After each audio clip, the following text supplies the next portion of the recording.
This is a story of how I learned magic in just one day. No, not that kind of magic.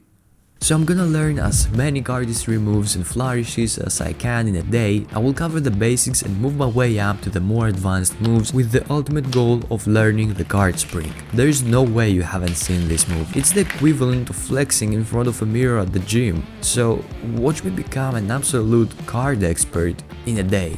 Impossible? Well, maybe. Shut up. Before trying anything, I grabbed my lunch and did some research while eating. That's the best way to do research. So according to the D&D brothers, who are basically the fathers of cardistry, the first move that I should learn is the ZGrip. I've got my deck of cards here. You start with the standard grip and then you lift 1/3 of the deck with your middle finger and another 1/3 of the deck with your thumb.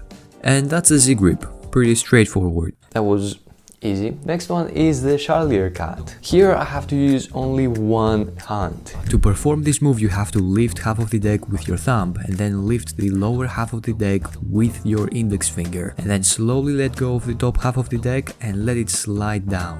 It felt like my hand was small, or maybe like I couldn't control my fingers the way I wanted to. Plus my hands are not steady for some reason. But after a lot of tries, and I mean a lot of tries, I actually started getting more smooth with it. Oh my god, that was nice. Just a little bit. That's not nice. And then I figured something out which helped me a lot with this move. My little finger plays a very big role here. Check this out. My little finger has to hold the upper deck in place. When I put it up, boom. See? And finally, I was getting better. Not perfect, but better.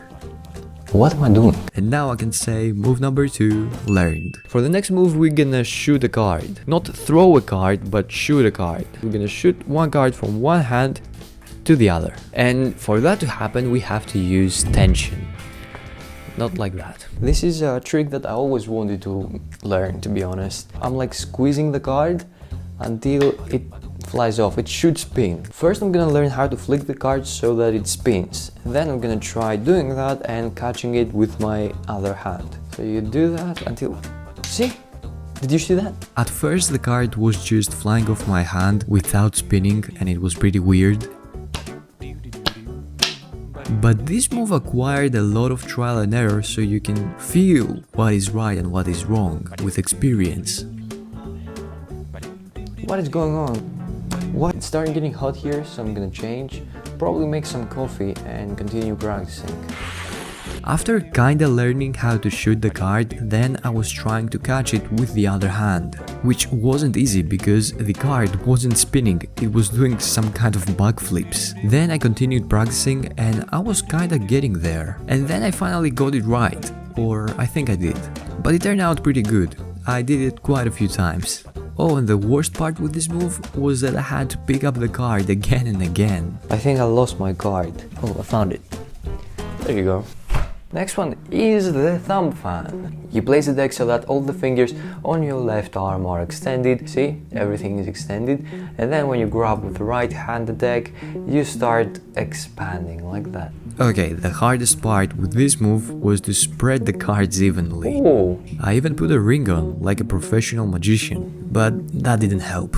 The whole thing was weird. I don't know how other people got it so smooth and nicely. And it seemed like they were not even trying, as if the cards were spreading evenly by themselves. But after a lot of tries, I actually got something decent. Trust me, I tried a lot of times, and I practiced a lot. And these ones are the ones which seemed kinda okay. Not my best one so far, but let's continue. And then my camera died, but I was still practicing, I promise. I learned 3 more moves. I'm gonna quickly show you what those moves are and then continue to the last 2 moves, which are also the hardest ones. First one is the swing cat, which you can see right now. Next is the swivel cat, and the last one is the rotation cat.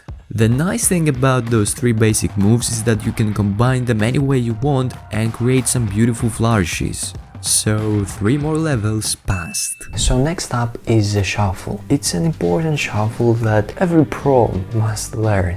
And that is the riffle shuffle. So you should hold the deck like that with the last 3 fingers holding firmly down there. and then I practiced this movement again and again. And the trick here is to fill all the cards with your thumb, not just chunks. Then I got another deck because I didn't want to ruin this one, and then I practiced the same movement but with both hands. After doing that for a few minutes, I started trying to shuffle the cards correctly. That part was kinda hard, not gonna lie. Then after quite a few tries, I was getting some decent results. So after getting that part to an okay level, I moved on to the bridge, which again is not easy. You are supposed to squeeze the two halves together and then let go of your bottom 3 fingers. And it should create that nice shuffle effect, but I couldn't do it smoothly, not even once. So I got some below decent tries with this one. Okay, now that I kind of succeeded with this one, the last one, and in my opinion the hardest of all which I done today, that's the card spring.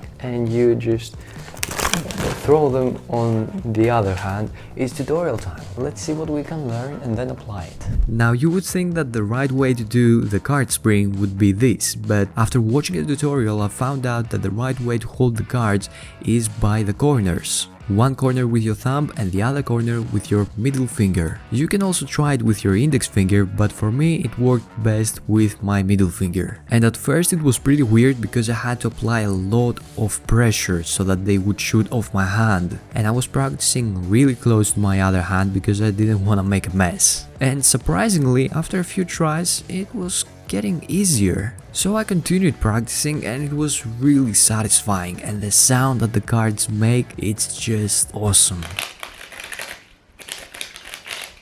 Also, the way that you place your other hand is really important. The finger should be placed in a way as if you're holding an invisible deck, but give it a little bit more space and then it's perfect. This will prevent the cards from flying all over the place, and you safely secure them in your hand. Then what I tried was, while throwing the cards, going slowly away from the other hand. So I was increasing the distance between my two hands, and this would make the move look much cooler. But sometimes I was getting too confident and I was getting too far away, and you know how that goes. And finally, it was looking pretty nice. Much nicer than what I expected, to be honest. And now with this move acquired, I'm officially a card master. Or a card expert, I don't know.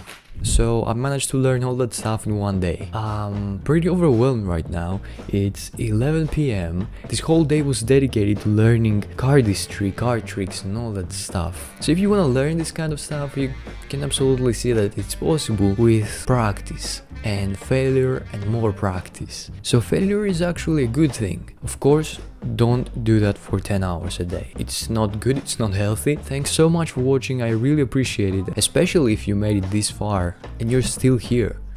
Why are you here? No, seriously, why? So yeah, thanks for watching and I will see you in the next video. Bye bye.